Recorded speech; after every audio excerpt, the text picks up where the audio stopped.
વિદ્યાર્થી મિત્રો, આપણે પાઠ 14 વનસ્પતિમાં શ્વસનના 8મા પાઠ વિશેની વાત કરીએ છીએ. કયો પાઠ છે? આપણે 8મો. આપણે 7મા ભાગની અંદર ભણી ગયા સ્વાસ્થ્ય પદાર્થના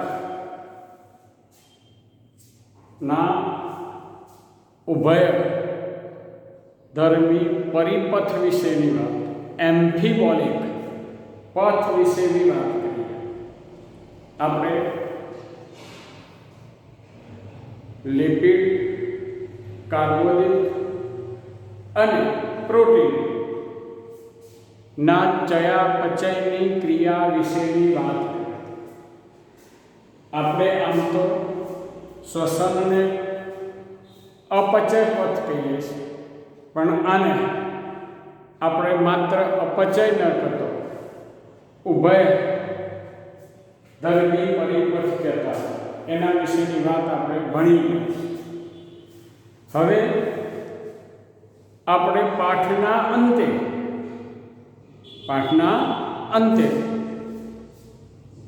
નવો પ્રશ્ન જોઈએ. શ્વસનાંગ એટલે સમજાવો કે જુદા જુદા દ્રવ્યોનો શ્વસનાંગ જુદો જુદો. સમજાવો કે જુદા જુદા દ્રવ્યોનો શ્વસનાંગ જુદો જુદો હોય છે. એટલે કે કાર્બોહાઈડ્રેટ, પ્રોટીન, લિપિડ, કાર્બનિક એસિડ, આવા જુદા જુદા પદાર્થોનો શ્વસનાંગ કેવો હોય છે? જુદો જુદો હોય છે. તમને એમસીક્યુમાં પણ પ્રશ્ન પૂછી શકાય, ટૂંકનો તરીકે પણ પ્રશ્ન પૂછી શકાય, કાં તો સમીકરણ આપ્યું હોય એના ઉપરથી એમસીક્યુ પૂછેલો હોય. આપણને એમ કહ્યું હોય કે એક પદાર્થના દહન માટે 102 CO2 અને 145 O2 ની જરૂર પડે, તો આ પદાર્થનું નામ જણાવી તેને શ્વસનાંગ જણાવો, તો આપણને આ શ્વસનાંગ શોધતો આવડવો જોઈએ. હવે પહેલી વાત તો જોઈએ આપણે કે જારક શ્વસન દરમિયાન મુક્ત થતા CO2 અને ઉપયોગમાં વપરાશમાં લેવાતા O2 ના ગુણોત્તર ને શ્વસનાંગ રેસ્પિરેટરી ક્વોન્ટમ તરીકે ઓળખીએ છીએ, જેને ટૂંકમાં કહેવાય RQ. શું કહીએ ટૂંકમાં? એને RQ તરીકે ઓળખીએ છીએ. આ આપણે જે શ્વસનાંગ અને કહેવાય એની.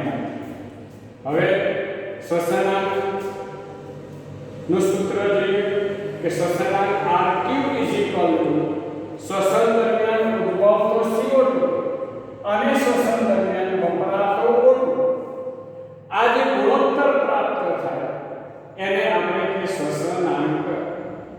હવે જે નોંધ, શ્વસન દરમિયાન ઉપયોગમાં લેવાયેલા સાની પર સ્વાસ્થ્ય પદાર્થ પર નિર્ભર છે. કોની પર? સ્વાસ્થ્ય પદાર્થ. એટલે શ્વસન દરમિયાન કયો સ્વાસ્થ્ય પદાર્થ ઉપયોગમાં લેવાયેલો છે એની ઉપર એના શ્વસનાંકનો આધાર છે. હવે આપણે કાર્બોદિત, લિપિડ અને કાર્બનિક એસિડ ના શ્વસનાંક વિશેની વાત કરીએ. પહેલા આપણે કાર્બોદિતના શ્વસનાંક વિશેની વાત કરીએ. કાર્બોદિતનો શ્વસનાંક 1 છે, અર્થાત તેમાં વપરાતા O2 અને મુક્ત થતા CO2 નું પ્રમાણ કેવું છે? એક સરખું હોય છે. વપરાતા O2 અને મુક્ત થતા CO2 નું પ્રમાણ કેવું હોય છે? એક સરખું હોય. જેમ કે આપણે જોઈએ એક ગ્લુકોઝના અણુના દહન માટે 6 O2 વપરાય છે તો 6 CO2 છૂટા પડે છે, 6 પાણીના અણુ છૂટા પડે છે, મુક્ત ઊર્જા છૂટી પડે છે. RQ = 6 CO2 ભાગ્યા 6 O2 = 1. આમ કાર્બોદિતોનો શ્વસનાંક કેટલો પ્રાપ્ત થાય છે? 1 પ્રાપ્ત થાય. હવે જે લિપિડ અથવા ચરબીનો શ્વસનાંક, ચરબી માટેનો શ્વસનાંક હંમેશા કેવો હોય? 1 થી ઓછો. આનો અર્થ એ થયો કે ચરબીના બંધારણમાં કાર્બોદિતના બંધારણમાં હોય તેના કરતા ઓછા પ્રમાણમાં ઓક્સિજન. શું હોય છે? ઓછા પ્રમાણમાં ઓક્સિજન હોય અને આથી તેના શ્વસન માટે વધારે O2ની જરૂર પડે. શું હોય છે કે કાર્બોદિતના બંધારણના કરતા ઓછા પ્રમાણમાં ઓક્સિજન હોય, તેથી તેના શ્વસન માટે વધારે O2ની જરૂર પડે. આપણે લિપિડનું ઉદાહરણ જોઈએ, ટ્રાયપામેટ્રિનનું બંધારણ છે C51H98O6. એના દહન માટે કેટલા? 145 O2 વપરાય છે તો 102 CO2 છૂટા પડે છે, 98 પાણીના અણુ છૂટા પડે છે, મુક્ત ઊર્જા છૂટી પડે છે. RQ = 102 CO2 ભાગ્યા 145 O2 બરાબર 0.7. કેટલો? 0.7 ગુણોત્તર પ્રાપ્ત થાય. 0.7 ગુણોત્તર પ્રાપ્ત થાય, 1 થી ઓછો ગુણોત્તર પ્રાપ્ત થાય. તો સમજી લેવાનું કે હંમેશા સ્વાસ્થ્ય પદાર્થ કયો હોય? લિપિડ જ હોય. હવે જે બીજો કાર્બનિક પદાર્થ ત્રીજો કાર્બનિક એસિડ. જ્યારે કાર્બનિક એસિડનો શ્વસન માટે ઉપયોગ થાય ત્યારે શ્વસનાંક હંમેશા 1 થી ઊંચો રહે. આપણે ચરબીઓ 1 થી ઓછો, અહીંયા 1 થી ઓછો અને 1 થી વધારે પ્રાપ્ત થાય તો શું હોય? કાર્બનિક એસિડ જ હોય. કાર્બનિક એસિડના બંધારણનું પ્રમાણ O2નું પ્રમાણ વધુ હોવાથી શ્વસન માટે ઓછા O2ની જરૂર પડે. એક ઉદાહરણ છે ઓક્ઝેલિક એસિડ ટ્રાઇસ ઓસ્મોસિલ બોલર ટ્રાઇસ વત્તા O2 gives 4 CO2 ટ્રાઇસ વત્તા મુક્ત ઊર્જા. RQ = 4 CO2 ભાગ્યા 1 O2 બરાબર 4 ગુણોત્તર પ્રાપ્ત થાય, 1 થી વધારે પ્રાપ્ત થાય. પ્રોટીન શ્વાસ્ય પદાર્થના રૂપમાં ઉપયોગમાં લેવાય ત્યારે તેનો શ્વસનાંક લગભગ 0.9 મળે. કેટલો મળે છે? 0.9 મળે. હવે નોંધ લઈએ, શ્વસન ઘટકો જ્યારે 1 કરતા વધારે હોય ત્યારે શુદ્ધ પ્રોટીન કે ચરબી નો શ્વસન ઘટક તરીકે કદાપી ઉપયોગ થતો નથી. જ્યારે 1 કરતા વધારે આપણે જોયું કે શ્વસન ઘટક 1 કરતા વધારે હોય, કાર્બોહાઈડ્રેટ, પ્રોટીન હોય, લિપિડ હોય, ત્યારે પહેલા કાર્બોદિતનો ઉપયોગ થાય અને ત્યાર પછી જ બાકીનાનો ઉપયોગ થાય છે. આને પરિણામે આપણે એમ કહીએ છીએ કે જ્યારે શુદ્ધ પ્રોટીન કે ચરબીના ઘટક તરીકે કદાપી ઉપયોગ થતો નથી. હવે આપણે જાણવા માટે જોઈએ ઉદાહરણ આપણે ચોપડી આપી નથી. અજારક શ્વસનનો શ્વસનાંક કે અજારક શ્વસનનો શ્વસનાંક કેટલો? ઇન્ફિનિટી અનંત પ્રાપ્ત થાય છે. આપણે અજારક શ્વસન આથમની ક્રિયા દરમિયાન જોઈ ગયા હતા. ગ્લુકોઝના અણુ દહન થાય ત્યારે 2 ઇથાઇલ આલ્કોહોલના અણુ મુક્ત થાય છે, 2 CO2 મુક્ત થાય અને 2 આપણે જે મુક્ત ઊર્જા એટલે કે એટીપી નિર્માણ થાય છે.